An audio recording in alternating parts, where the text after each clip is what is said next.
Let's go ahead and get our meeting started and open with a moment of silence.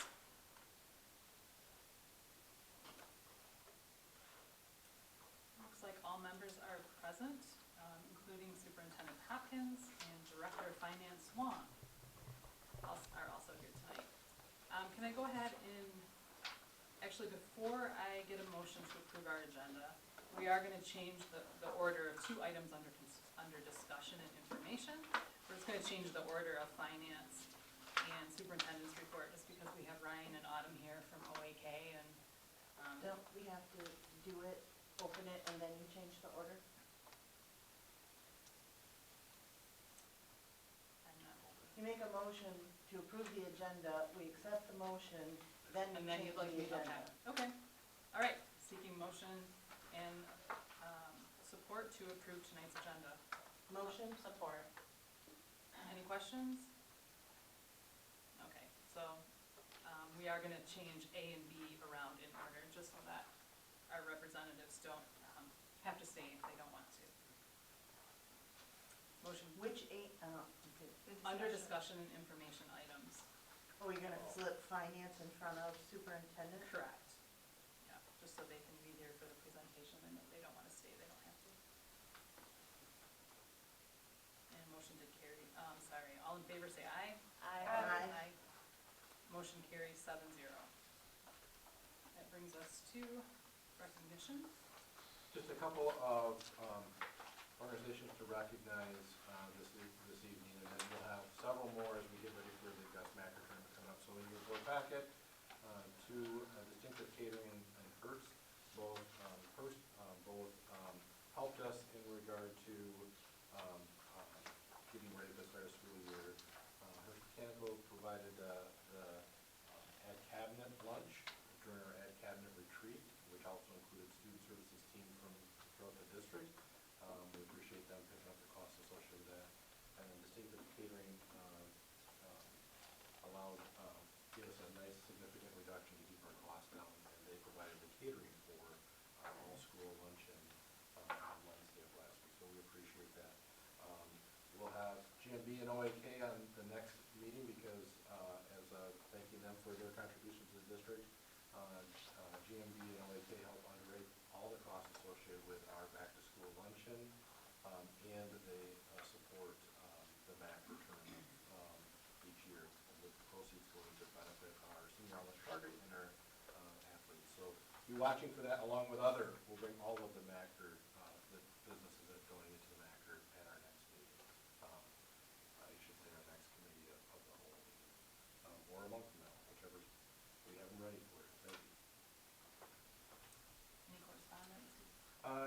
We received a complaint from a staff member. I just want to draw your attention to that. As board members, if you've not seen that email, please make sure you take a look at that. Take a look at that email. I forwarded that complaint on to the district's, the board's legal counsel today so that they could immediately open an investigation. It's my understanding that they hope to start that investigation not this week. And then board communication. Let's start with this. Oh, I sorry. just want to ask on that one, are we going to have a chance to have a discussion around that with council? Perhaps if through the investigation it's determined that any board member needs to be interviewed as part of the investigation, that could happen, and it would happen at the end of the investigation as well. What if we have specific questions we want? You can send them through Aaron, and Aaron can provide them to legal counsel for sure. We can reach out to them too, right?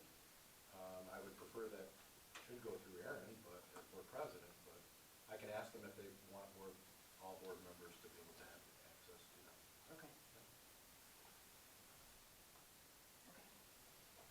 Board communication. Melissa, would you like to start? Yeah, I don't have much except I have my phone out only because I can't log on here. I've tried all day, so I'm using my phone to look at the board packet. So that's why I have my phone out, so no one thinks I'm talking. It's the board packet. That's all.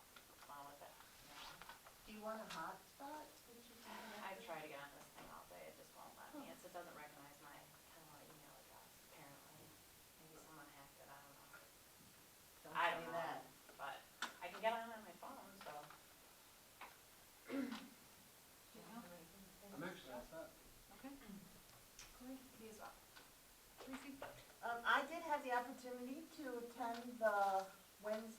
luncheon at the middle school.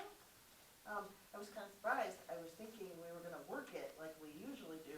And I went in and I just had lunch. So, it was a good turnout. I did while I was there, happen to help the science department with their, big old bins, hauling them and getting them into the rooms, so they put me to work. But, it was nice. It was a nice kickoff. It sounded like they had a lot of fun. They said they played cornhole and, disc golf and history trivia. So, nice, good way. I didn't hear much about the professional development that they got to do. I heard more about the fun in the games. So I don't know if Mr. Dinkelman was gonna give us any updates on PD, or if we're just all set, I don't know, but it was fun. Okay. Mark? I am all set, thank you. Okay. I don't have anything else. The only thing I've been doing this past week or two is senior all-night party committee preparations. So the seniors are pretty excited to have their senior sunrise this week, so that's going on. All right, that brings us to our discussion information items. And we'll start with finance. All right. Thanks to Autumn being here. Sorry we didn't get a chance to connect before. Of course, I'll just do a quick summary here, but obviously with Autumn and them here, just any questions you may have, I'm sure they'd be happy to answer. But the bid package was in your materials here. I think at a high level, if you went to page 3 of the bid package, that's probably a good place to see a summary of it. There were 16 different bid categories. You can see who the recommended contractor is for each of those, and then obviously the amount of each one of those 16 bids. In total, it's a little over $18 million. Two nice things, it's less than the design detail by about $1.4 million, and less than the bond funds available by about $775,000. So How much? coming in, I'm sorry? What was the last number? $775,000 less than what the bond funds available are. So good on both fronts that we're coming in under. Is that just a portion of it, or is that the whole? When you say coming under the bond numbers, is everything included in here, or this is? Just this phase. So this phase, we had planned in the bond packet we submitted by cost, and the budget or the bid came in 775 less than what we expected. For this phase? So this is phase. Sorry to put you on the spot No, like that's that. okay. No, it's good. Is there anything I should add, Autumn, that I'm missing from a high level? You covered it very well. All right. The first number was what, again, I'm sorry, I heard the 775, but I missed it. Yeah, the, Oh, there it is. You had it. Sorry. No, you're what good. we're Just making it writing better in- for my yeah, notes. there we go, So that's the over, under, yep. So both came in under. One's on the design, and the second is as far as it relates to the bond funds available. So Autumn is the project manager for Kenowa Hills, and next to Autumn, to her right, is Ryan Nugent. And Ryan has been with us. Autumn is relatively new to our project, but Ryan has been with us for a long time. Yeah. can you remind me, what's the difference between the budget available and the design and Yeah, the does bond that mean like funds? liquidity of bond funds available? So the DD stands for design development, so right before it goes out to bid, design development drawings, and that's where I would budget it at that point. Okay, And then from that point to construction documents. so preliminary budget versus final budget. Exactly. Thank you, got it. I just need to understand the technical jargon, that's all. So really what we want to focus on is the 19-1 is a true, more current budgeted number in Fine.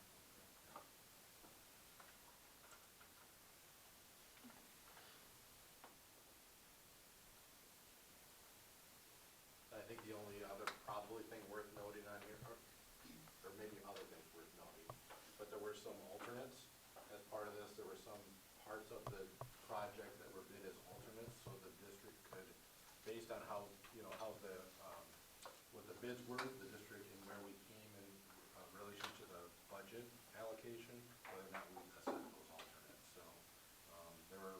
4 or 5 of them, depending on how you look at it. And the district accepted the alternates because of being under budget. And these were things that we had hoped to be able to accomplish, but didn't want to commit to them unless we had resources to do that. Is that fair to say it that way? Well, it's nice to come in under budget on a couple things. Is there any of those alternates that we feel disappointed about? I mean, I don't know, when I look at these add ground face block or fiberglass overlay, wood blocking, I don't know the significance of not having those. No concerns? Again, the alternates are things that we would love to have, but because we're not certain of where things are going to come in, we bid them as alternates and have a base bid, if you will, that can be replaced by the alternate to get what we really like if the money's there. Oh, okay, I think I misunderstood. I thought you said we were for sure going with the alternates, and you're saying these are the alternates we would like. We'll play it by ear whether or not we can get them. No, I'm asking the board to accept these, including the alternates, because it's coming in under bid, including adding the alternates to it. So we got the alternates, and the alternates are positives, not negatives. Correct. Additional costs. Yeah, there were 4 alternates in our bid documents, and those are listed along with the top axis there, with the long jump and then some turf, things like that. And then the ones listed below were voluntary alternates, so the trades, when they put their bids together, they presented options of either cost savings or things that they thought that would be of value to the district. One example would be, the fiberglass overlay on top of the asphalt, something that they recommended would preserve it and it would last longer. They've seen it in previous cases where it wasn't as durable without it. So that's just one example. So notes A through E sort of outline what those are, and then the costs are in the column to tell you what the value of each is. Thank you. Anyone else have questions? All right. Thank you both for being here tonight. Thank you.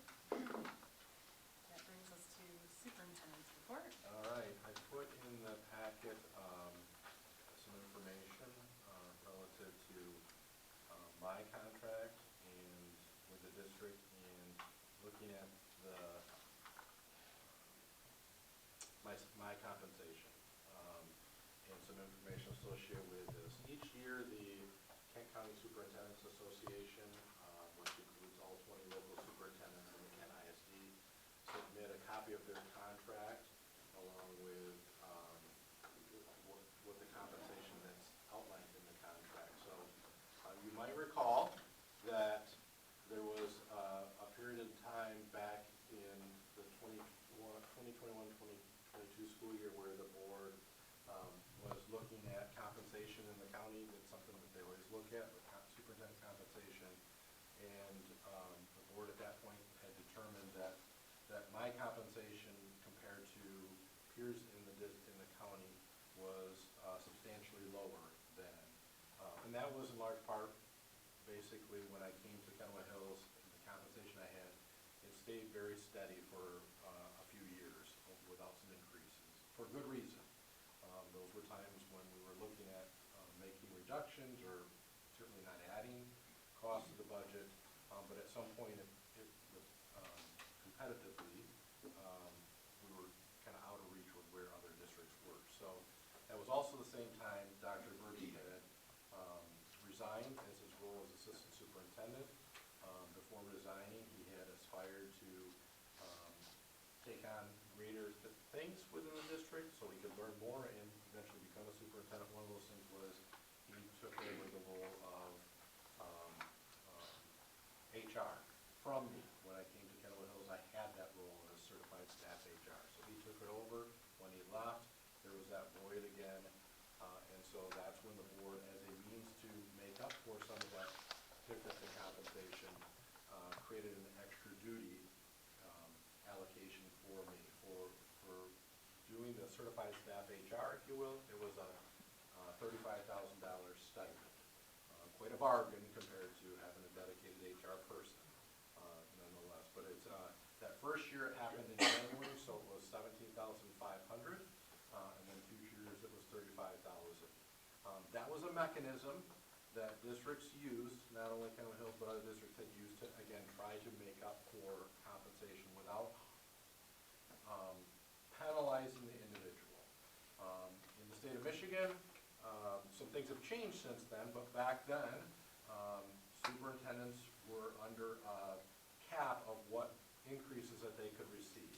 Anything over 3% increases didn't count toward their final average compensation, as calculated by Minster's. Didn't change our compensation, they couldn't take that away, they just didn't calculate that in the final average compensation. So if, what districts could do is that they could extend the duties associated with the superintendent, which would justify an additional compensation where boards felt it was needed. And so that was used so that I, as a superintendent, would not be subject to that penalty of that more than 3% increase. I would be subject to that penalty. It was all in place, and I understand why it was in place, because there were superintendents in the state that had a golden parachute. That at the very end of their tenure in the district, before retiring, they had very lofty increases, and so to mitigate that, Minster's put in that I keep calling it a penalty, but it was in for good reason. Well, that was challenged, as we talked about, and the reason why we had salary schedules that had to be approved for administrators. That was challenged, went all the way to the Supreme Court level, and the ORS was deemed to be, that it could not apply that if local boards of education were agreeing to these salary increases. You, local control, get to decide where the compensation goes and how it's being administered. Individuals in Lansing shouldn't be able to put limitations on that. So fast forward to now, we have Dr. Horner as our Director of HR, and I know that it's been stated that I don't have this extra duty anymore. And I acknowledge that, and I appreciate that more than ever. I love having Dr. Horner helping me in that regard.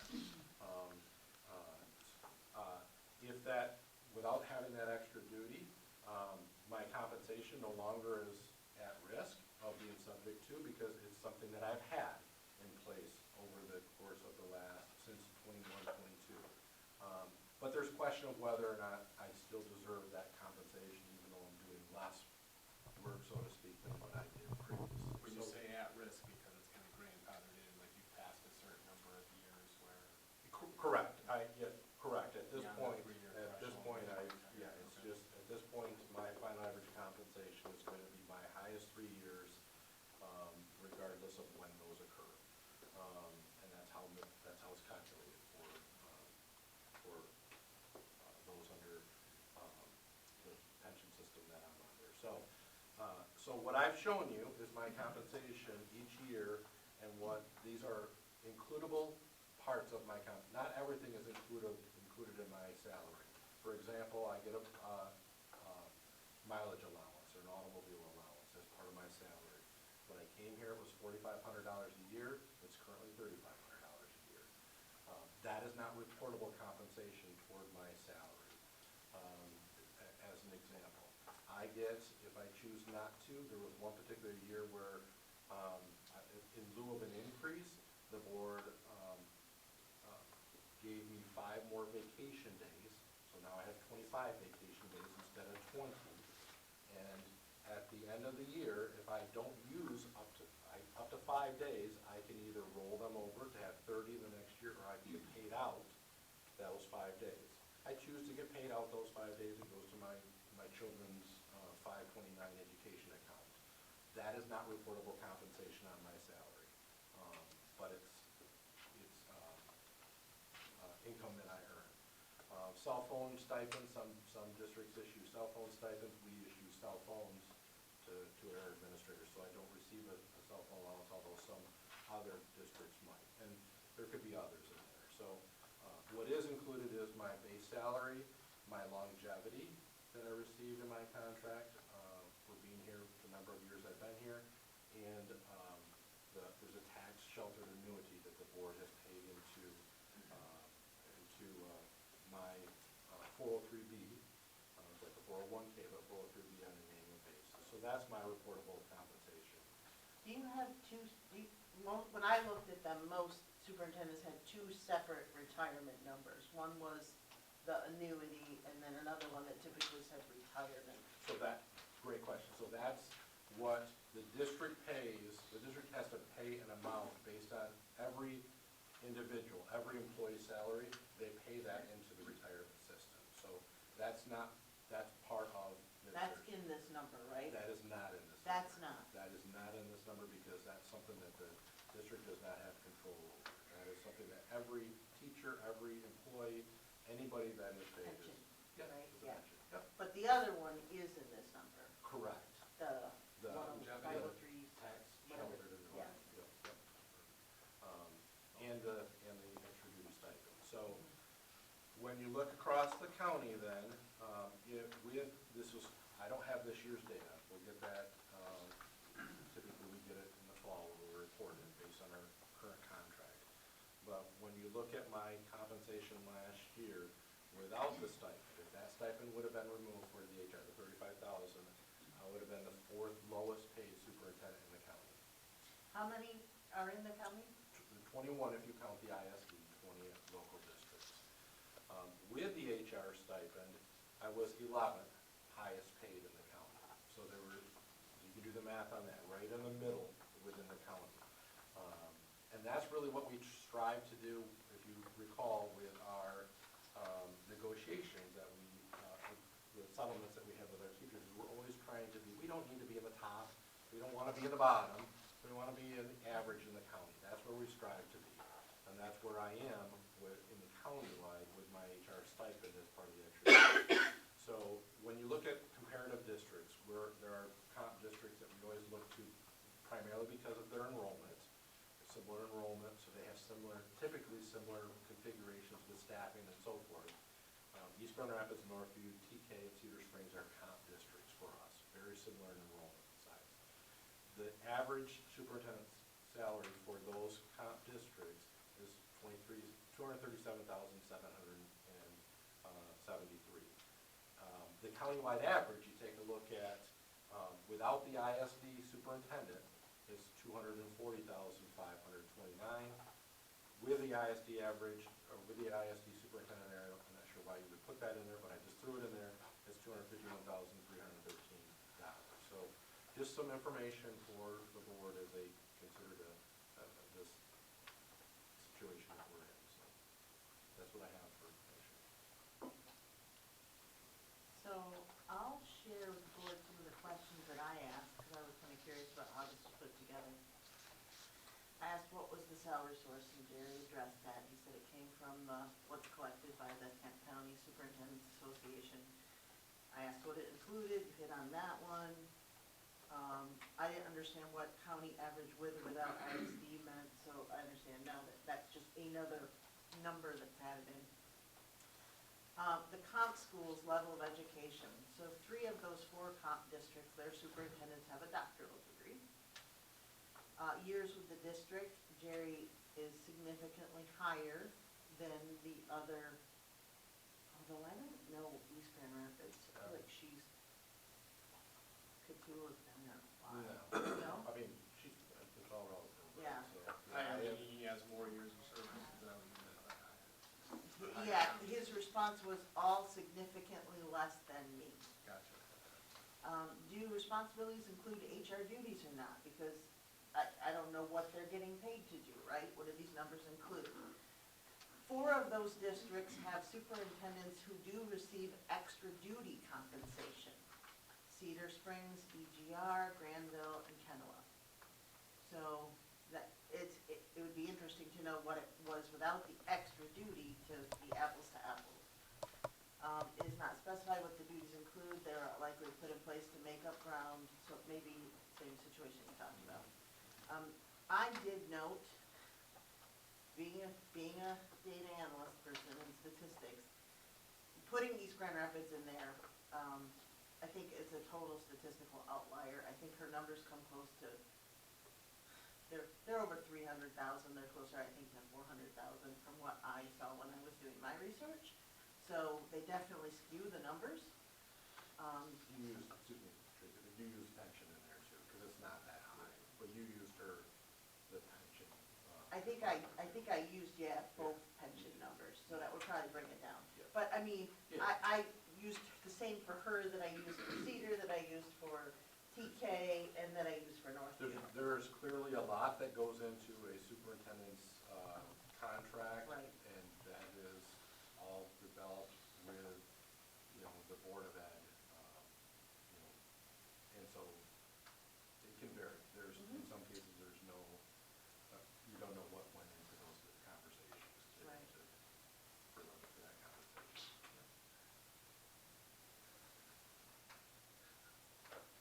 So I think I still have the concern that we have money that's in your contract that's earmarked for a thing. Whether we open up your contract and revisit it from what you're doing now and come with another number, I'm neither here nor there. I'm just uncomfortable that As I am. that 35,000 is listed in there for a duty you no longer do. I agree.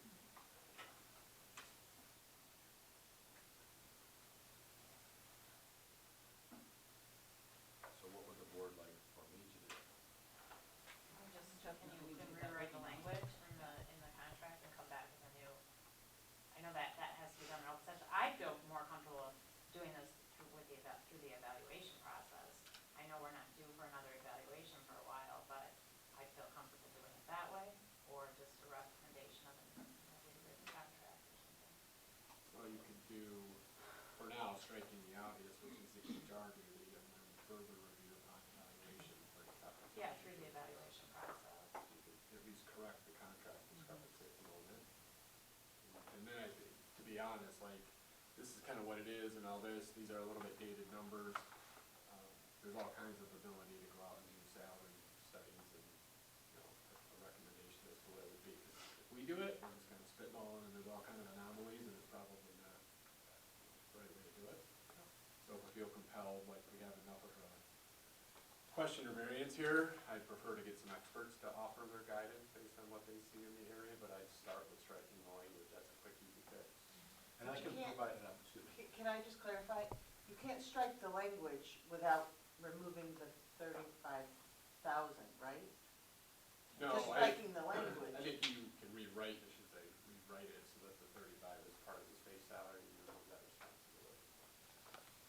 And have it with an expiration date upon further evaluation. I certainly can. I'm not suggesting we take out the 35,000 from the pay tonight.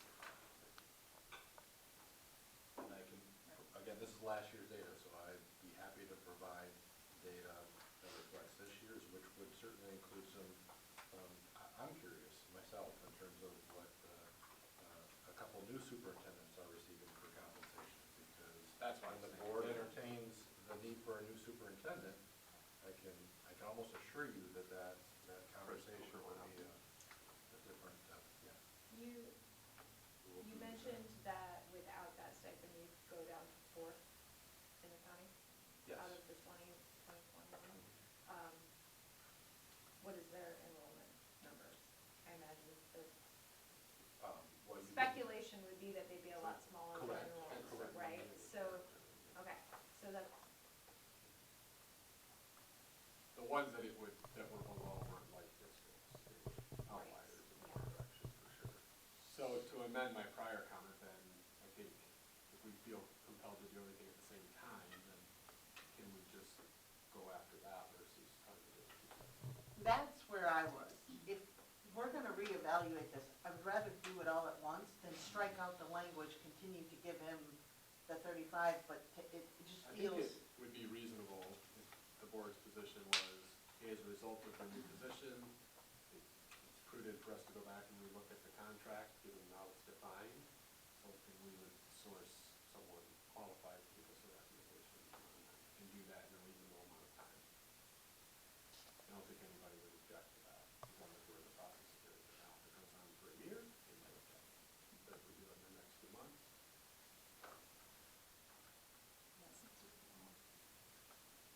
I hate to have you do more stuff, but we need to do that one more time.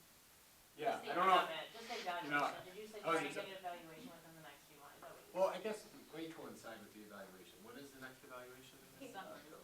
Mid-year's December, and then the end of the year will be in May, or June, I can't remember exactly. So I guess in theory, you could say we recognize we have a position, separate position, for part of what's defined as compensation. As a result, we're gonna go back out and do a compensation study with current information and amend his contract to reflect kind of market value of his position.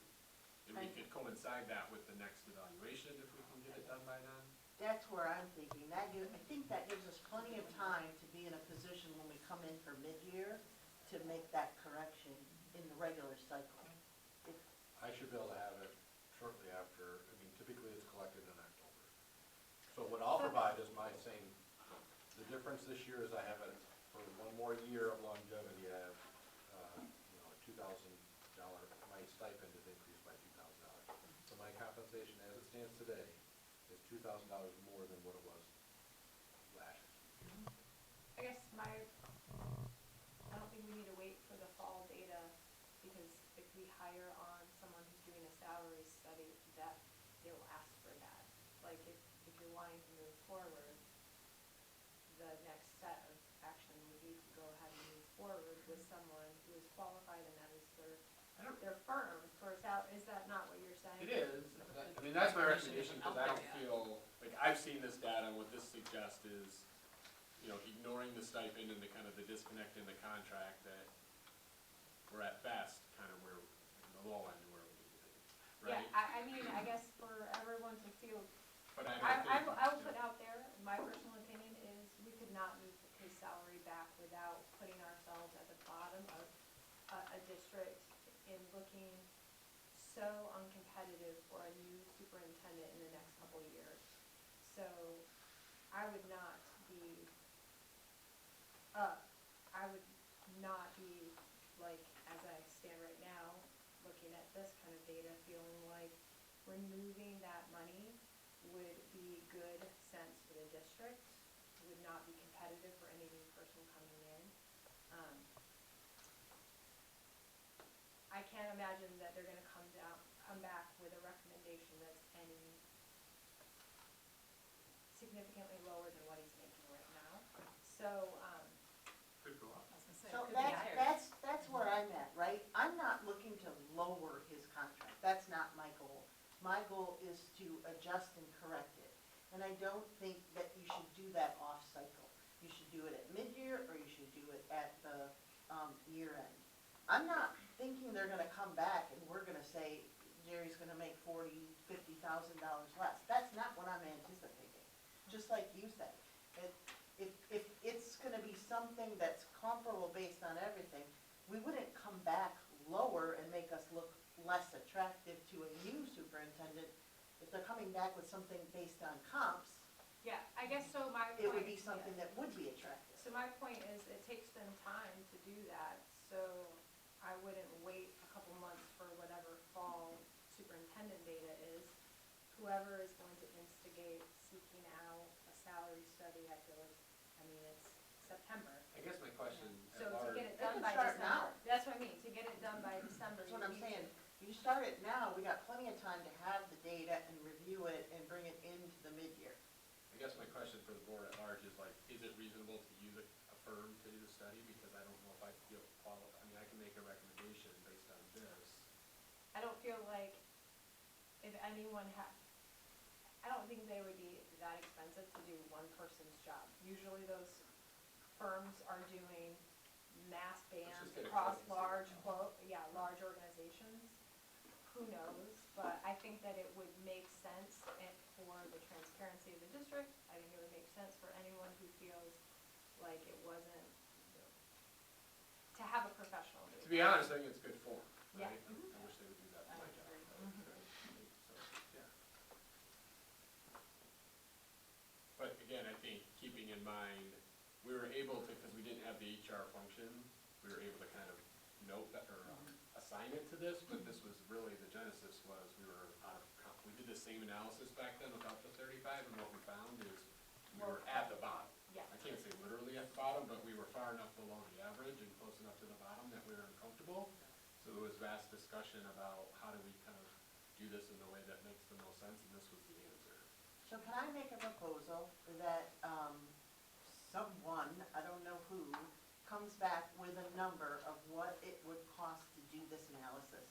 I think knowing that number would make the rest of us feel better about moving forward. So, how do we get that?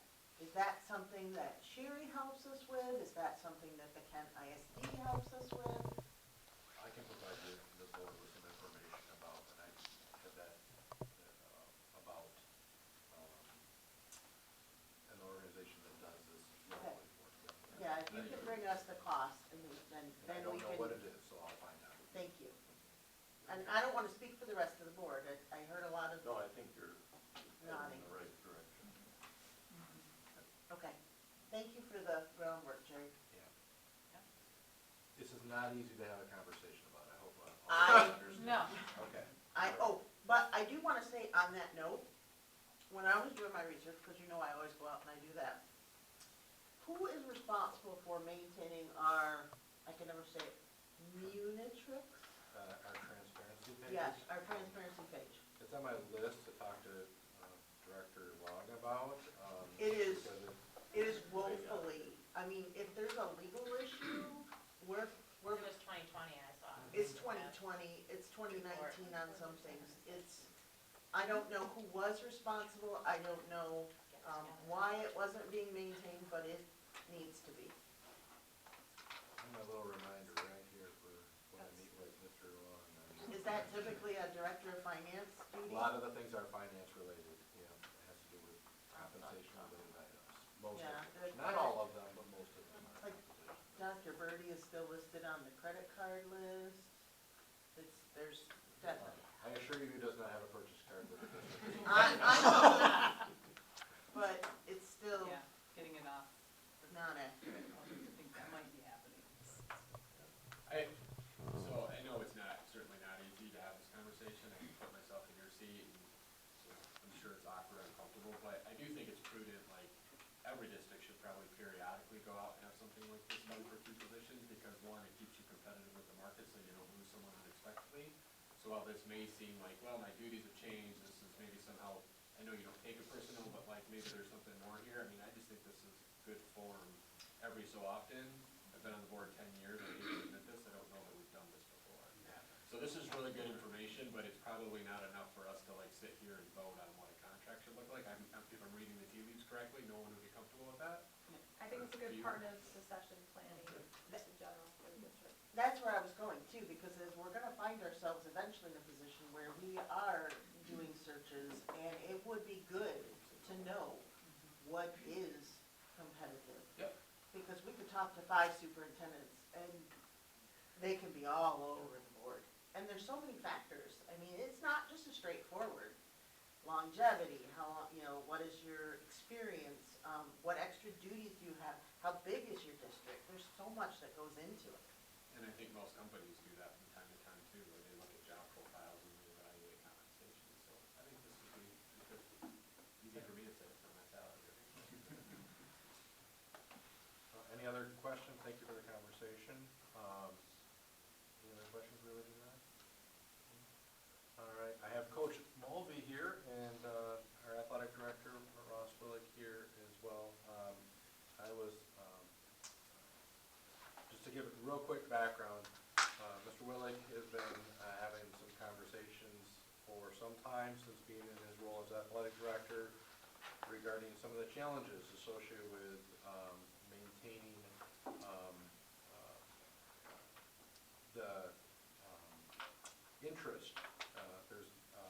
We have some great athletes who want to participate, who want to play ice hockey, but for a variety of reasons, it's been hard to maintain that, the number of students coming out for ice hockey, given a lot of different factors. So there have been a lot of conversations over the years. You probably recall through just action that the board takes occasionally with our co-op, that we've had districts join our co-op, leave our co-op, all kinds of stuff over the years.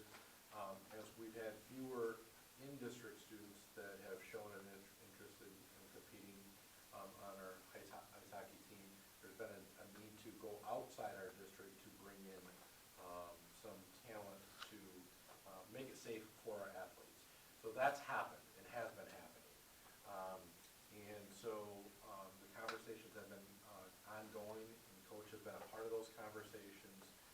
and they've been with different programs, different teams that are in similar situations as we have. So Coach Mulvey has been, put together a proposal based on conversations that he's had with East Kentwood, and I provided in the packet the proposal that he submitted. The idea behind this would be, and I'll let him explain it with Ms. Willick, if Kentwood School Board agrees to this as well, because it takes both, that we would enter into a co-op with Kentwood and the other districts. But who exactly is included in that would largely be dependent on whether the MHSAA sticks to their, their cap that they have on enrollment. They don't want to have so many schools to combine that it doesn't make it competitive anymore, or tips that balance of competitiveness. So they do have a cap, and so there's some things that would have to be considered with MHSA, but those are things that they're exploring as Kentwood is asking their board to entertain this opportunity, and we're asking our board to entertain it. So hopefully that's enough introduction. I don't know if there's anything you want to say, Coach, relative to the proposal, but I do thank you for all that you're doing to think about how we can, one, have a safe program for our student athletes, and two, how we can potentially through this, build some momentum that, I don't know that this is a long-term solution that we're all looking at, but something that can help us get some momentum in place so that we can restore what we used to have in our ice hockey program.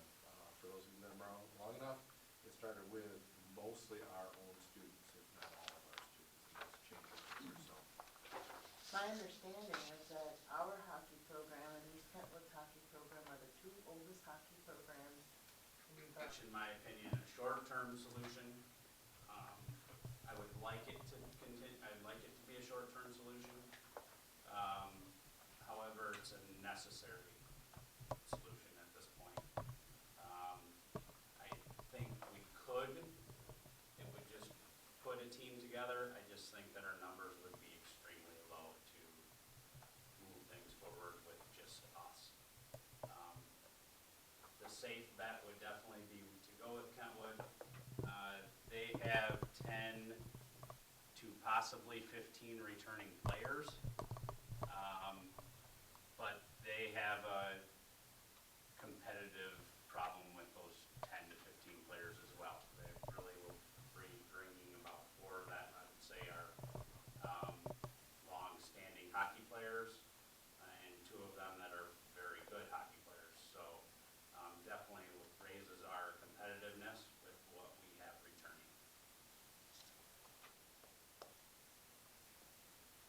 I'll add just kind of some big picture pieces of just commending Coach Mulvey first. He's been working hard. I get to see a lot of effort from coaches top to bottom throughout all our programs.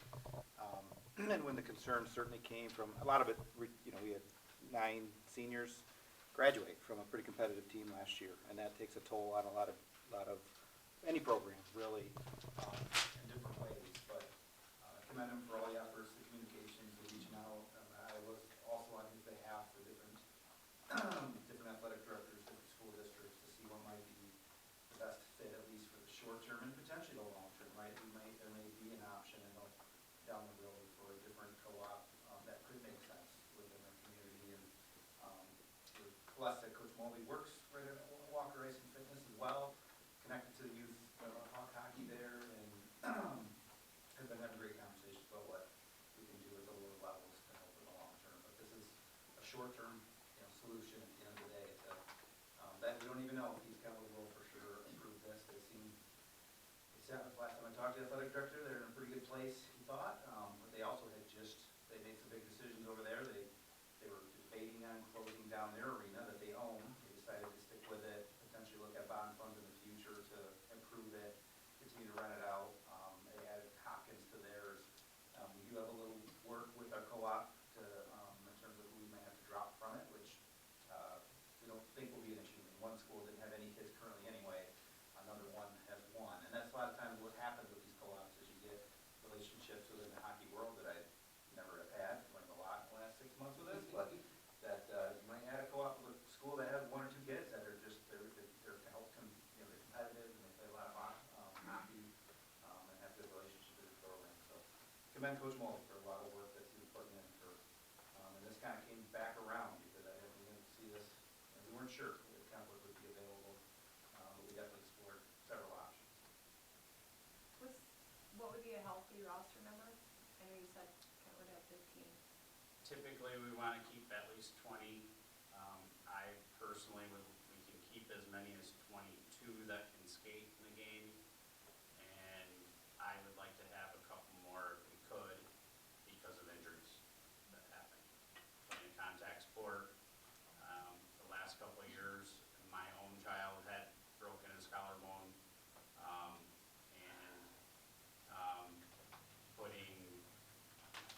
It happens. It's part of the sport. It's unfortunate that it happens, but it is part of the sport. Did you want to walk us through this, or do you just want us to start peppering you with our questions? Do you want to give me questions? I have a question just real quick, because I know I asked Jerry earlier. Is it should it be a correction on here? So my question to Jerry was, why the urgency to vote on this tonight? And it says start date was fall of 2026. I'm imagining it meant 2025, but I just want to clarify that you're starting up Yes, it this was. year, not Sorry, I next year? didn't even realize the typo either, so yes, it was 2025. Okay, and then, the only other thing isn't really a question, more of a comment. I don't know much about hockey. I mean, I know more now than I thought I ever would because my, future son-in-law played for Kenowa. He did school of choice here from Rockford to play hockey and graduated from Kenowa. And so I talked to him a lot about it. Just in like, how to get kids more involved. And he just said to me, it's very difficult because hockey is an extremely expensive sport.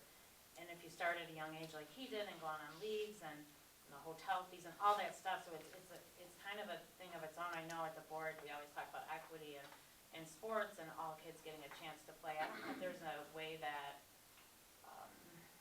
we can talk about that and helping more or something to get more kids involved in hockey. I know that Colin had said that when they start young. Quite a bit. It can get up there just as bad as what some hockey can get. I mean, it's not, it really comes down to some of the priorities, and the biggest thing is getting them started very young. When you start them off, how old was Taylor when she first started? 7. I mean, my grandson's 3 and they already introduced him to a hockey stick and ice, so. And that's really, you get them started, and once they fall in love, it's really hard to tell them no. So. It's almost impossible. And that is Especially really when what Dad did it. I think we need that, and I think part of what's going on right now we have this COVID lag that happened here with Yeah. hockey, that a lot of the kids that would have started during COVID didn't start during COVID. And that what has caused that number to dwindle. Right now, I don't have the exact number, but I want to say it's close to about 15 of our kids right now that are squirt age, which would make them 9 and 10 years old. Actually, I want to say it might actually be as many as 25 kids that are currently in our school district playing that hockey. And that's a pretty popular age to start, Yes. which if you go 5 years. Well, high really, it schoolers would be, most of them start around 6 to 7 years old. But to your point, I mean, Right. COVID kids at that 9 and 10 are now freshmen, Correct. so to speak, so. And that's where we're seeing that lag of numbers, so. It is interesting though, because I think, I totally get what you're saying about the travel sport element. The question I would have is, high school hockey's very different than travel hockey, from what I understand, from a competitive standpoint. Like, it really levels up when you get to travel hockey in high school. So do you need to do travel hockey? Again, I'm not giving you advice, I'm just talking out loud for the board more or less, but could we somehow foster kids, like, hey, you don't need to go travel every weekend playing travel hockey and spend all this money. You can be a competitive high school player, which is a much more affordable, less of a commitment thing, right? Like, is there a middle ground at all with the sport, or? I think as we get more competitive as a team, Yep. that changes where those kids want to play. Yep. And we do have a group of kids that choose to play travel instead of coming to our program and playing at the high school level. And it's unfortunate, but in my opinion, your exposure is much greater in high school if there are aspirations of going beyond. So that's also that draw, and the earlier you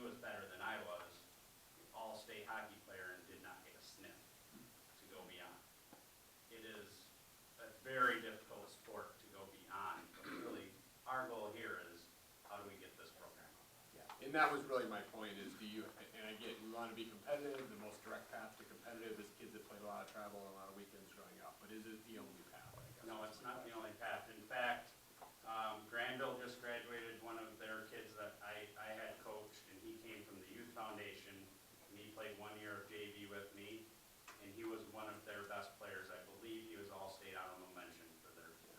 And he came through the youth foundation, not through Hawks, he played 1 year of Hawks, that's it. Or travel, or if you call it travel hockey. It really depends on the kid, and it really depends on when they can mentally make that shift, because I think it's more mental than it is physical a lot of times. And when they make that mental shift, then it's game on for a lot of those kids. And it's a unique sport, right, because you got these skates on, right, where you, like, some good athletes can just go play a different sport because they're not on skates and ice, but you have, it's a little bit harder to just pick up hockey and have a multi-sport athlete say on a whim, I'm gonna go play hockey. Yep. And it's tough for freshmen to come in and compete against seniors physically, right? So that's why sometimes you're gonna start, continue with the club right away in high school. That can be a challenge. Well, that's one of the struggles I saw right away, because there typically isn't a JV hockey program. I mean, if you're gonna play, you're on varsity, right? So, the good and the bad of having JV is, one, it doesn't put the financial burden on the school district. So, a lot of times, we do have kids that need to get their skill level up. We will be able to allow them to go to, we have 2 JV teams this year at Hawk. We will be able to facilitate that movement. So that's where I'm a little concerned, right, because Hawks travel fees, right? Yeah. Those fees are different than our school fees. So when you say we would facilitate them to go play on that team, Yeah. I don't understand that. I mean, I understand it So we, logistically. each one of our players has to pay a fee to play on our team. Is it the same fee Is it they the would pay same? I was just gonna pay ask. for Hawks? This year, now, we have to remember that the season is shortened to 3 months compared to, they start in September. Hawks does? Hawks do. They start the week after Labor Day, and they go to the middle of March. And When we to are, when? we are done with our season the last week of February. So October to February? It's the last week of October, so I really would say even it's November, really. November to February.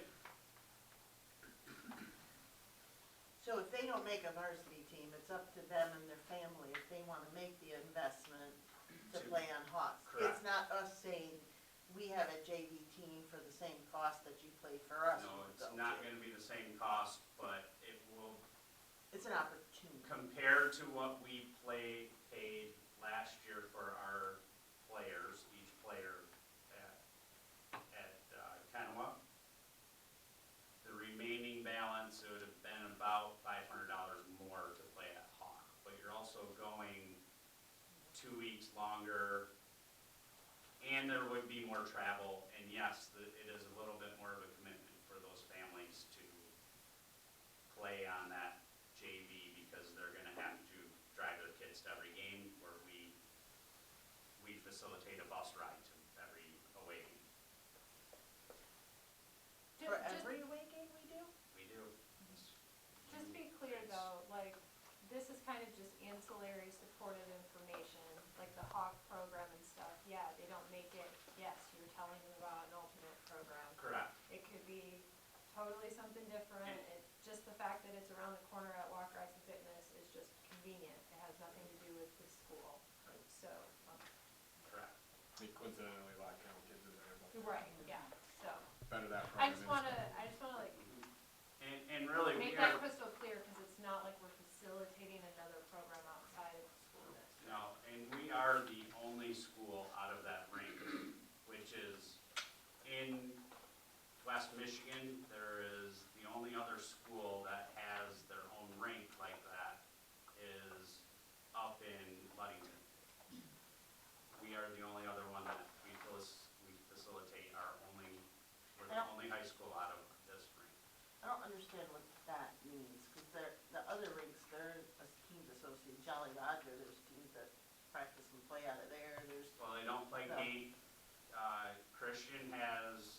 ice there for practice, but they don't play their games there. Oh, They go to other places to play their games. Uh, Other than that, Kentwood and Caledonia, as of right now, Caledonia is actually talking about leaving, so that could possibly change. Southside Ice Arena has Catholic Central, possibly Caledonia, who else is out of that range? Byron Center, there's a lot of high schools, so Georgetown, they have Granville, Jenison, Hudsonville. so your point is, we have a rink that we're the only ones that use it for our Use actual it, so team. really if our team, which is what have been trying to get them to start mentoring the younger teams and coming to practices and helping, and that would be another way of building this program. You're now, every youth that comes through that, they're seeing us as the place to go for high school. It's just facilitating that, because it's very difficult in the middle of the hockey season. You have high school schedule going on, you just had practice for 2 hours, and now I have to go back to the rink and be a mentor for young kids when I have 5 assignments that I have to do, and I have to get ready for my game the next day. Where's So- West Catholic? They're not, they're with Granville currently, Oh, wow. I didn't realize that. yeah. So, I feel like maybe it was the email that you sent, but in terms of like cost, isn't it a cost savings? When did I read that? Like, cost savings in some areas that are Well, offsetting. potential I it mean, would be, fine. I guess the questions are, yes, is it good for our district to be able to like move co-op, like lump together, if you will, with other schools? Does that dilute our program? I mean, maybe that's one of people's concerns. I guess in my mind, we do that with multiple sports already, lacrosse for girls and boys, all those different things.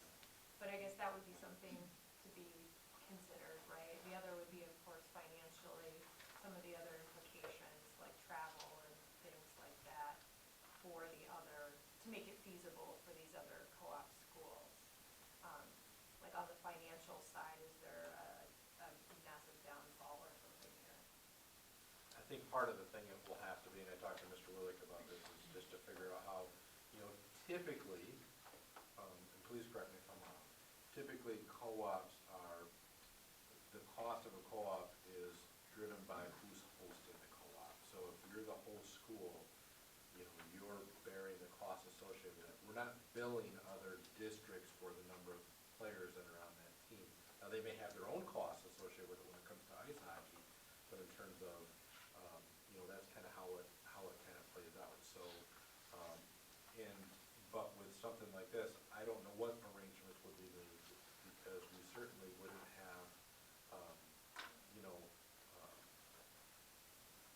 Didn't you send us something that was like average costs? yeah. I would call ours a little more of a unique co-op opportunity, because we would be more of a co-host.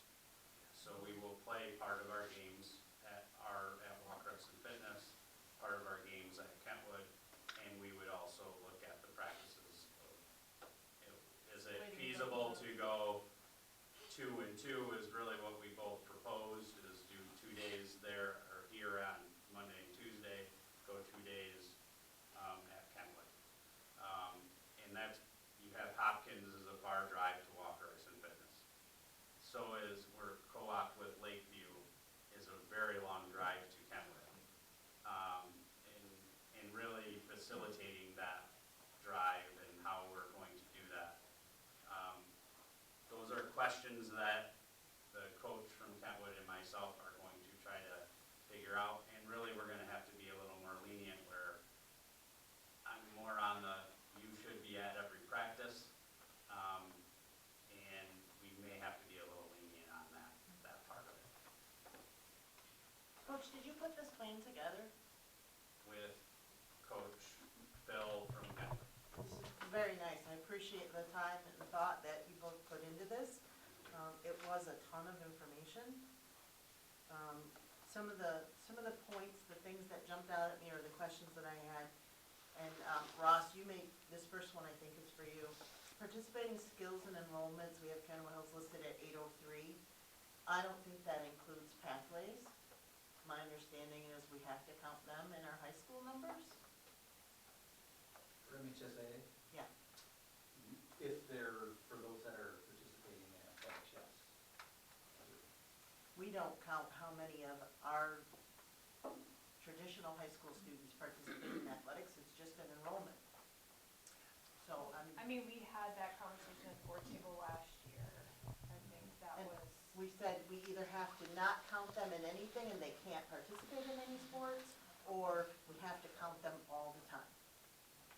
so I guess if you are already looking for an exemption, you would need to add an extra 100, right? Is that how many? However So many- all of the numbers that I put on there, it was on MHSAA's website of the numbers reported to them.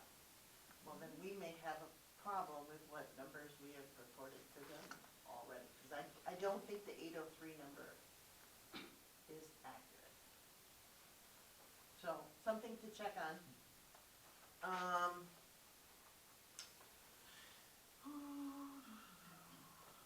What else did I have in here? You hit the date. You talked about the numbers of the players coming back from the other schools. You said we're not transporting players to practices, but we do transport to games, and that's no change. We do that currently. But we transport from Kenowa? How does that work with kids at all those other schools? They We meet meet here? at the ice rink, because that's where their equipment is. And then we load on the bus to go to our away games only is when we take the bus. And does that come out, hockey is such a crazy beast, right? I Yes. get you have your own board, and you have your hockey boosters and your Yes. fundraising, and some of the money comes from us as well. And I'm not always 100% clear on what we fund and what comes out of your own fundraising. I think it would be helpful for us as we start to review things like that, to maybe better understand. I know Jerry had said he thinks that we pay for ice time. And when I say we, I mean The district. the district. I'll say, the district pays for ice time, and he thought we paid amount for officials. It might be helpful for us to understand how that lays out. I don't know if that's a P&L statement that shows what's coming from who. If we're gonna come, this sounds weird, but if we're gonna come to the aid, right, and say, we're gonna help rescue this program and we're gonna make things work, it would be nice to understand the finances behind it. So, what I do know, and I don't know if I'm overstepping my bounds here or not, but, the first month of practice is about $8,500. And that is what what you as a district pay that though, As in the ice time? ice time. It's the first month that you guys pay for is that, the rest of it we pay for. Will that Through our change fundraising. now if we're co-oping with Kentwood? Does that amount Well, get it- cut in half? No. So, most of that first month is, practice ice, and that's what you guys pay for as a district, is practice ice.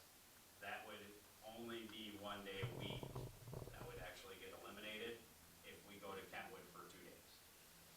You were So, only 3 days We were before? doing 3 days before, we had then increased to 4. And, that is my understanding as far as what you pay, and then you also pay me. Oh, So- that was the other And thing, coach. assistant, my 2 assistants.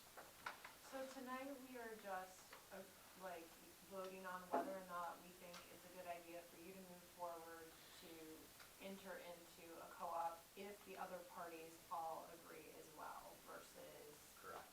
figuring out what. The way that I look at it is, there's 3 steps right now that we're waiting on answers. Is one, for you to agree that we can co-op. I'm hoping that you do agree with that. I think it's in the best interest of our kids. I have a senior this year too. I want to see him playing hockey. He's been playing all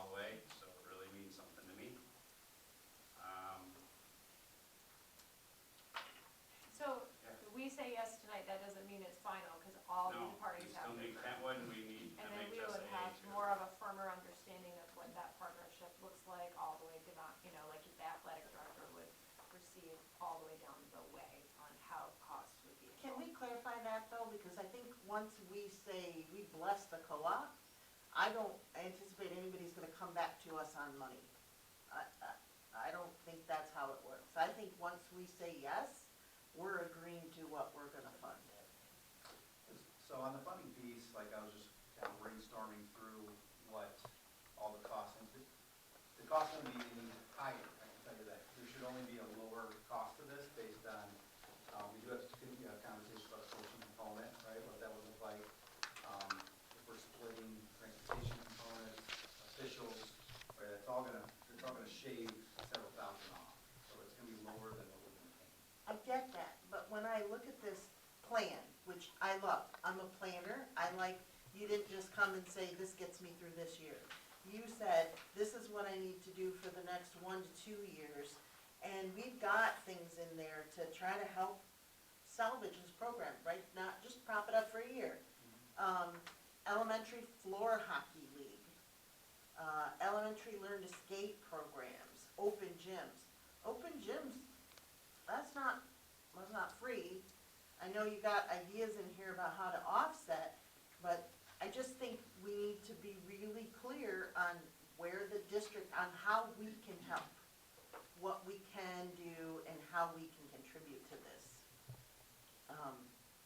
So currently, our budget is, we're getting funded about 15% of what our total budget is. We do a lot of fundraising, and it is a lot. It is, the parents do a phenomenal job in the past. Many of you know Jamie Lamming did a lot with our program to build up and fundraise. We are really pushing to continue that, and more so, especially if we have more families involved, I would expect that to go higher. The things that are funded are, one, the bus rides. You guys do fund those bus rides, and you're going to see those get cut in half, probably, if not more so, it'll be less. We are capable of then fundraising the rest of that budget. So I really see a cost savings to the district, not a cost increase to the district. Now, as far as the other aspects, we would need more fundraising to take care of that. And that was my plan. To fund it was completely self-funded from the sport. When it comes to some of those initiatives, like starting that, it'd be an elementary school, so we maybe use Zinser or one of the school's gyms, if it's available, to start a league that we start with maybe 3-on-3. I personally want to do a fundraiser where we do a street hockey tournament at Walker Ice and Fitness. I think it'd be a phenomenal way to do that and getting community involvement. I want the community involved with hockey, not just a small, hey, this is how we're going to hope that Hawk builds us up for us.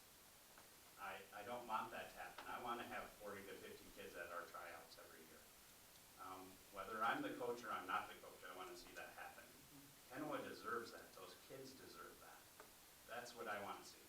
You know, that's kind of the position that we've gotten ourselves in with baseball and softball, because we don't grow our own. We've got Western, some of those kids come to us, some of them go to some of the Christian schools, some of the Catholic schools, and it's nice. I love that you're trying to control our own destiny, because I think that's where a lot of our efforts should be. I'm not opposed to moving money, right? If we're cutting money that we would have normally given you here and being able to move it to help support those programs, I just think we need to be really clear on how we can help you. Okay. Well, I'll just say, like, tonight, I hear often that we want to be on the front side of decision-making, not waiting for a full thing coming to us. Right now, this is first step for him to be able to go out, create those partnerships, come back, those stakeholders make plans. If it is deemed that you need additional dollars outside of your fundraising, then I assume that you'd either be going to all of the different avenues of doing so, right? So I just wanna kind of lay that out as, that's great forward thinking here, that you're sharing with us your strategies, but recognizing that it's not set in stone, and of course, any of these growth initiatives are budget dependent, right? So, like, tonight, if I'm going to be voting on this, I'm voting on, are we opening the door for our future partnership? The same way we kinda had to take those baby steps when we moved over to the River City Alliance. So I have one other question for you. Typically, the way that the board operates is if someone brings us something, we have a first reading, we review it, and we typically don't vote on it until the following meeting. So my question to you, if we follow our normal board procedures and we don't vote tonight and we vote in 2 weeks, what does that do to your schedule? I can speak on the timing because it's, in my role, I'm learning a lot about co-ops, and so they have like an April 15th date of an initial, where do you stand with your co-op? So we had a lot of conversations leading up to that date. At that point, we're staying as is, right? We didn't have any other options at that point in terms of adding. Then they have an August 15th date that comes up in terms of a co-op, any changes that need to be made. So those conversations were happening, we're formulating right before that time. We reached out to MHSA, they know we're in these conversations, they know we have to get a couple board approvals. So I tell you, if Kentwood is ready to go with this, we don't have a lot, like paperwork's gonna start coming, right? Cause they're already waiting for us to get the paperwork going. Not to say it couldn't last for 2 weeks, but, and of course there's times where we've had to get some signatures on some tweaks to co-ops, like I did last night with gymnastics last year.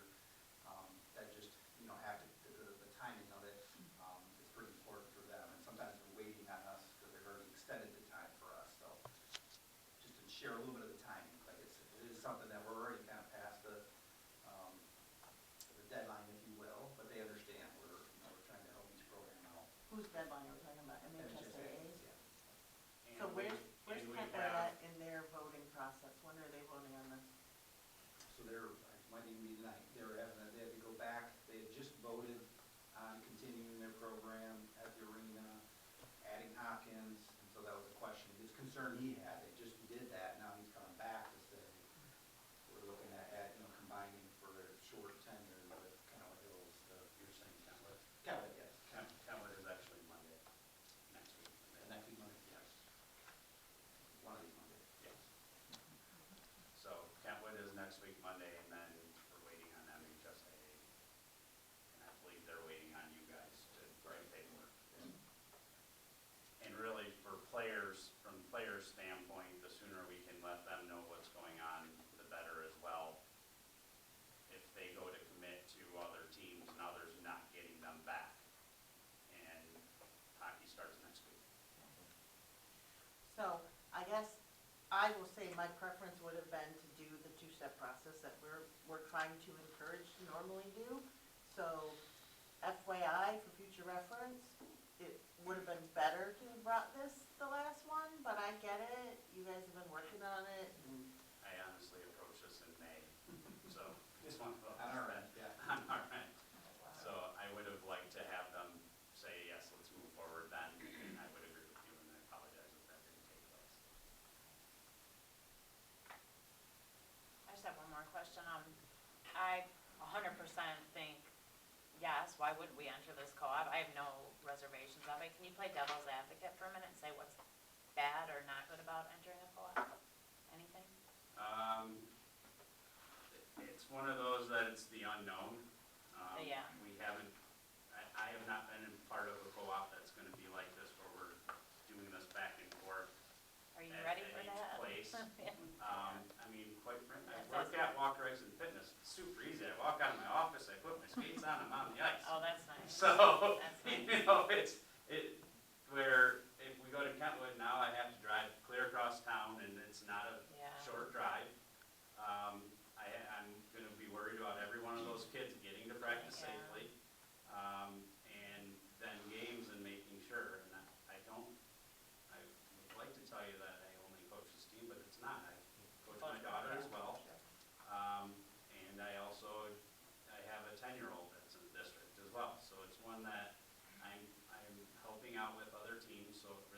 makes that running around a little more difficult, but.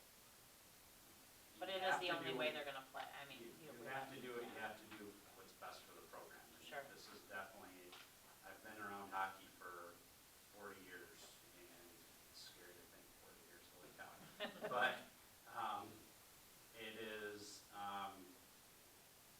it just seems like it's what's best for everybody that's involved. Well, I don't know if coaches get to hear this very often, but honestly, thank you. Thank you for doing that. Thank you for doing that It's for really our my pleasure. students. Yeah, and as I listen, I just will say, we talk a lot about doing what's best for students, putting students first. Clearly, I hope you hear it in the coach, this is not about what is in his best interest, except for the fact that his best interest is doing what's best for kids. And I appreciate that, I applaud you for that, thank you for doing that. The other thing one of the reasons why we have it, the goal of doing it in 2 meetings, is that so that board members can ask good questions, we can come back with information, I respect that a lot. The other reason is so it gives our public time to be able to see what's on the agenda, and if they can't make that first meeting, they can make a subsequent meeting so that they can have comment made.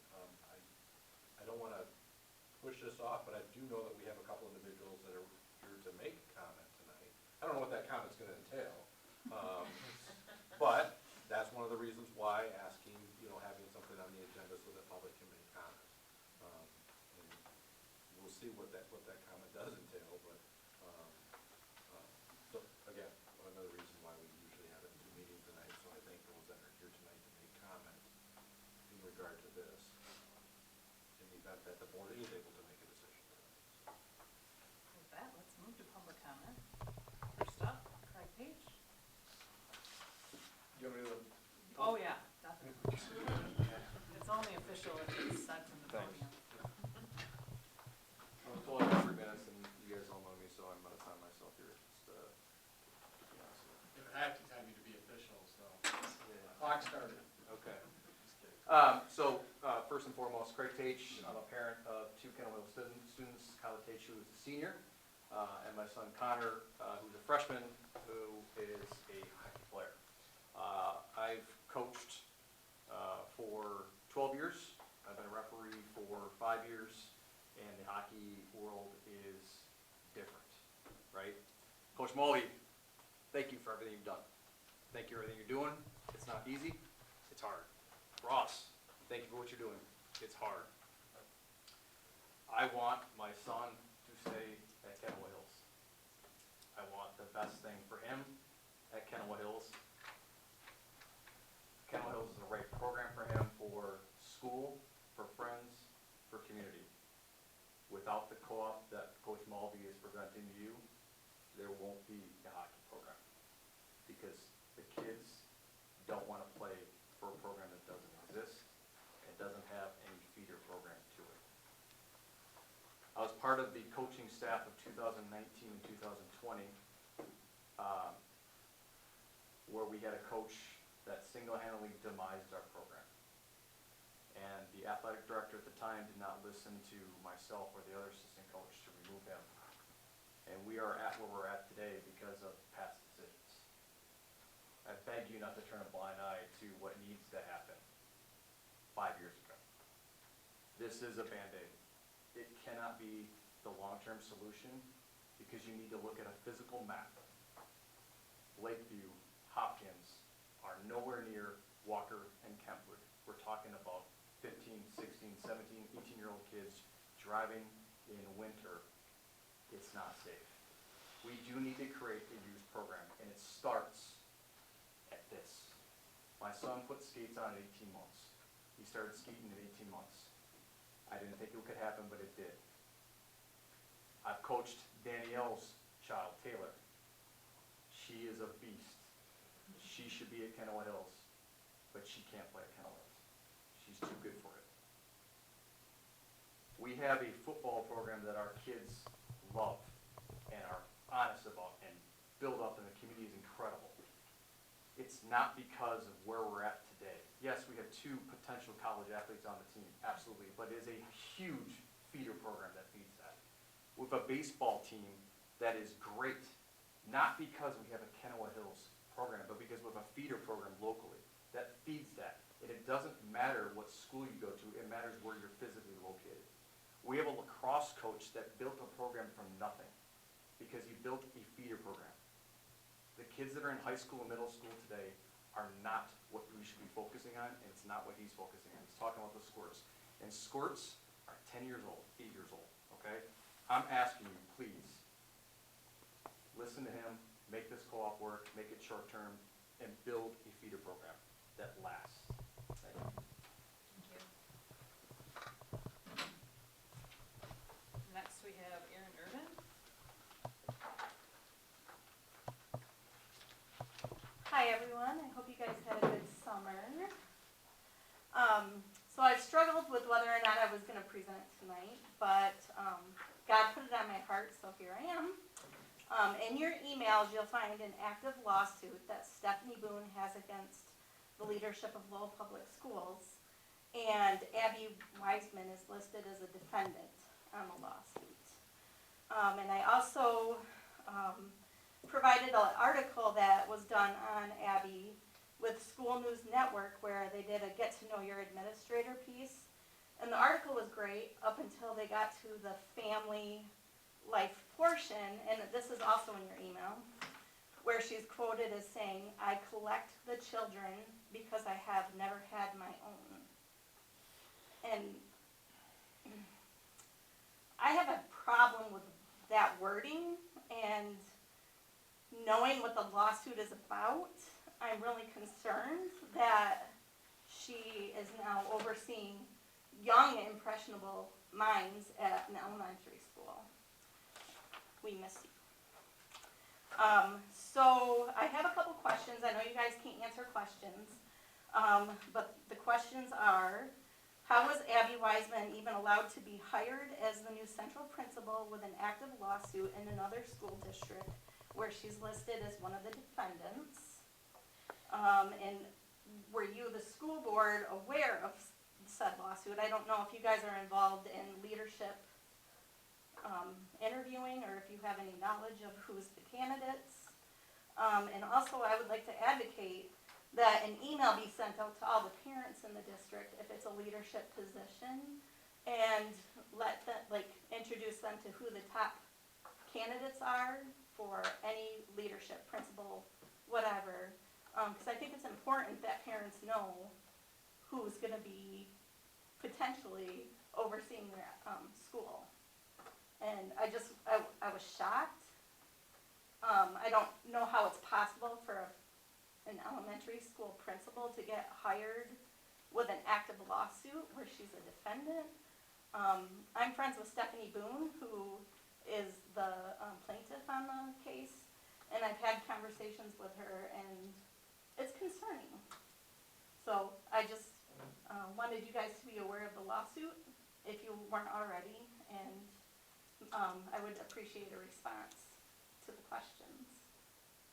So thank you for your time. Can I ask you a question, because I didn't quite, when you said you advocate for parents to be aware you're talking about in the future? Well, no, I want, yeah, in the future. Okay, so Yeah, you're saying because it's too late now, but, That's why I was confused. no, it's too late now. I would like, for future hirings, Okay. that an email should be sent out to parents and guardians with who the top candidates are for a principal position or any leadership within the district, just so they can see who potentially is going to be Okay. overseeing their children. Thanks for clarifying. Yeah, no problem. Thank you. All right, that moves us into action items. Seeking motion and support to approve tonight's consent agenda. Motion? Support. Support by Turner. Or I think you came in first. Okay, any questions? I have some questions regarding the certified staff recommendations. And Jerry, I'm sorry, I think you responded to these, and I've been trying to kind of read your response. I sent my questions to Jerry super last minute. I thought I sent them this weekend, and I looked today, and I realized I hadn't. so I didn't give him a ton of time to turn it around. But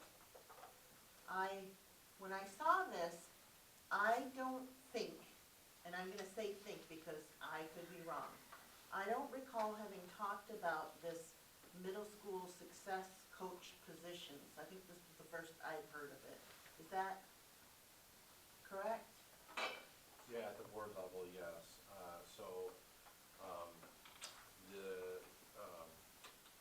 The opportunity to think differently about the positions occurred when we had, in the past, we've had an individual who served in a limited capacity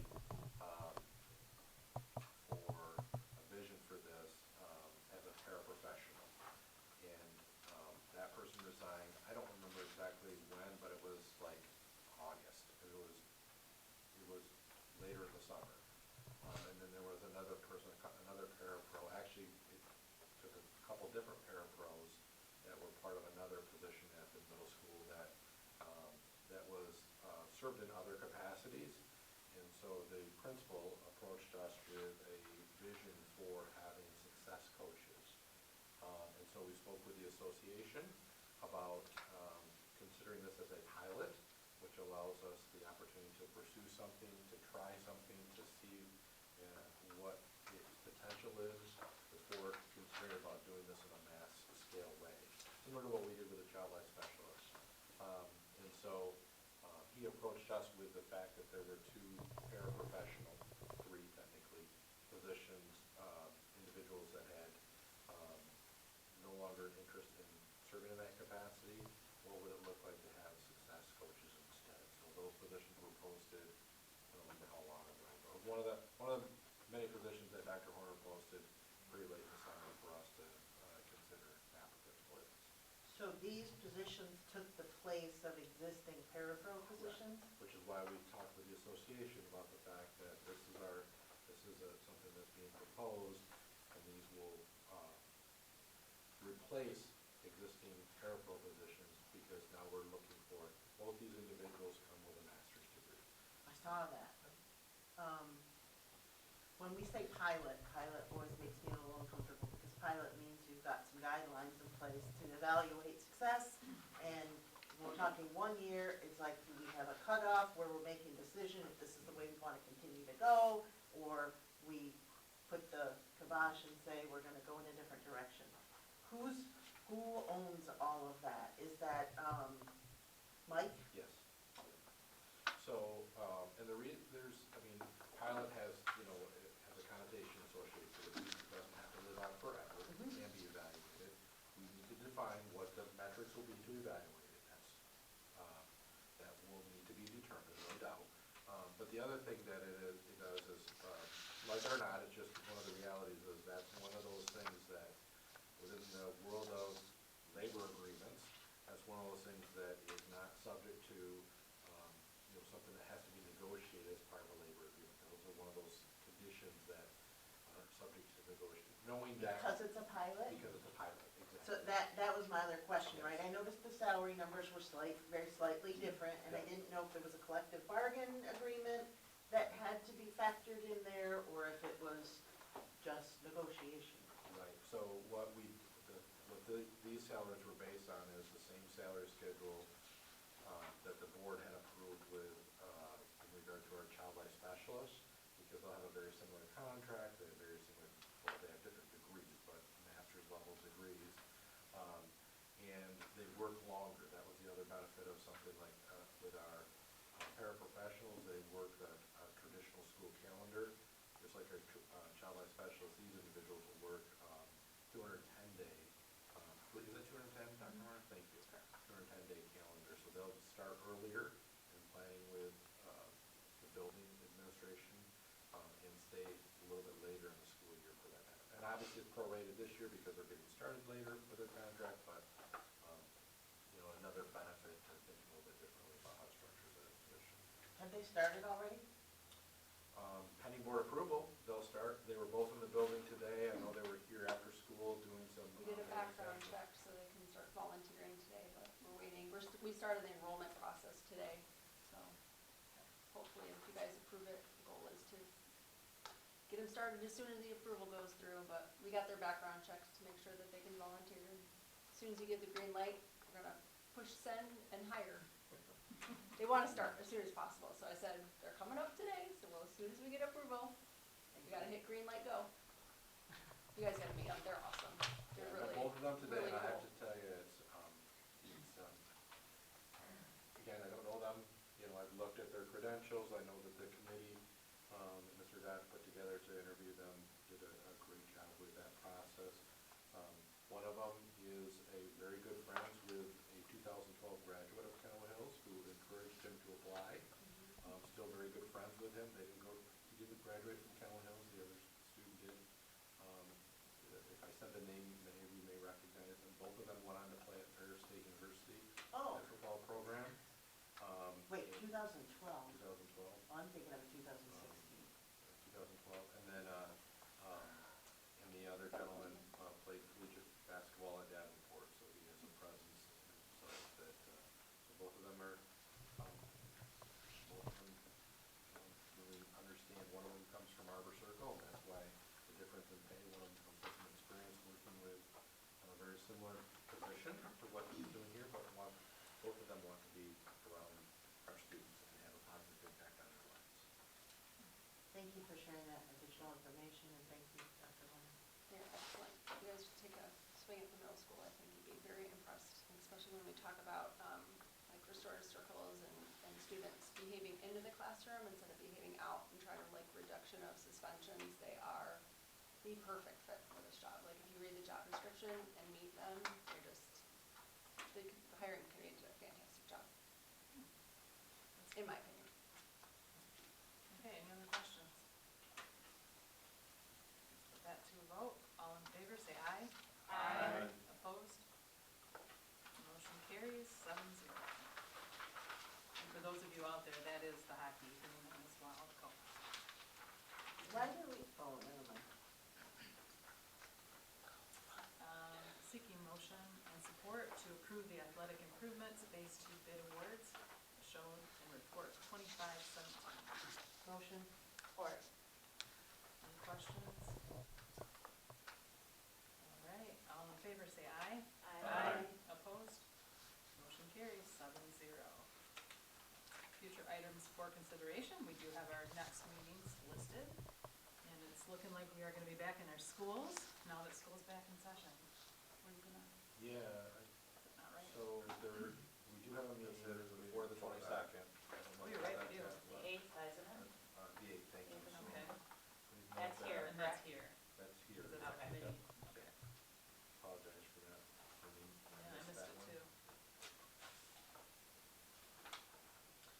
Okay, with that, let's go around. Mark, would you like to start? I'm all set. Tracy? Can you remind me when is, community night? September 5th, I have that date down, September 5th. Yeah. And hopefully, there's interest, if there's interest in the board, we'll have a table set up and, So that was my question. Has anybody decided to spearhead or lead that? I know you said, Aaron, you're gonna be involved in something else. I'll be with the senior all night party group. I have a wedding that night, so I won't. Kenowa grad. Oh, nice. Anyone else available, or you don't have to commit right now at the table, but let us know. No, it would be nice to get somebody in charge of it, because Yeah. otherwise we're just gonna kind of talk around it. And the day will show up and we'll have no candy. Oh, we always stop and get candy on the way usually. Yeah. Does anybody want to take charge of that? Is anybody available? I could potentially, Okay. around if nobody else. Well, you're So a I'll talk committee to you. leader, so whether or not it happens You've is been not nominated, on yeah, you, but you can spearhead the fight. I can talk some people into helping, yes. Or if you put it very close to, I'll see what I have to commit to Yes. at the other table. I may or may not be in the dunk tank, that hasn't been sorted out yet. Hey, you may or may not be in that same dunk tank. All right, very well could be. Was that, didn't we have a dinner coming up too? we do have a dinner coming up. When's that? That's not on here either. That is all in your update. Yes, Yeah. yeah. It just didn't make it to the. And there is a Same. 4 that's blank. There's a couple of things that we have, so we talked about tonight, we have, I wanna say it's October 17th, but I'll continue to put my update. A ways out what we do for the concession stand. Would love to have board member support and participation. Significant others are welcome to invite administration as well. We need about 12 to 14 people that can work the concession stand.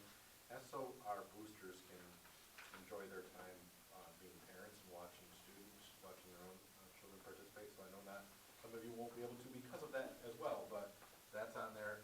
And then we do I'm a like, no for that one, I'm on vacation, so I'm just gonna tell you right enjoy now. vacation, yeah. You can put me down if you want to take a salary. Then the one that I recall putting in my weekly update, but I just can't remember, it's sometime in September, I'll get it back out for you, but is the KIASB is having a finance boot camp. So this is really good for board members to kind of help them understand kind of how schools are funded, and it's maybe particularly important this time because they're also going to talk about the impact of the state budget, the fact that we don't have one. So I know it's one more evening commitment. I'll get you the date. September, I have it. You have it? September 30th. Thank you. September 30th. I know I had it Yeah. from last time. But you might recall that they did offer it in the winter earlier this calendar year, and there wasn't enough interest in order for them to host it. So they canceled it, but hopefully they'll have more interest this time. Is there a link to register on their website? There is. You can register directly. There's an RSVP link. I filled it out already, so I know it works. And there's no cost to attend. Thank you. Oh, and before we go around, I just really want to thank all of the folks that came to talk tonight, particularly the information that you brought about hockey, our parents, and Sherry for all the information on our hires. Thank you very much. Nice to have a full house. I'm good. You're good? Julie? Jerry? Well said, thank you. All set?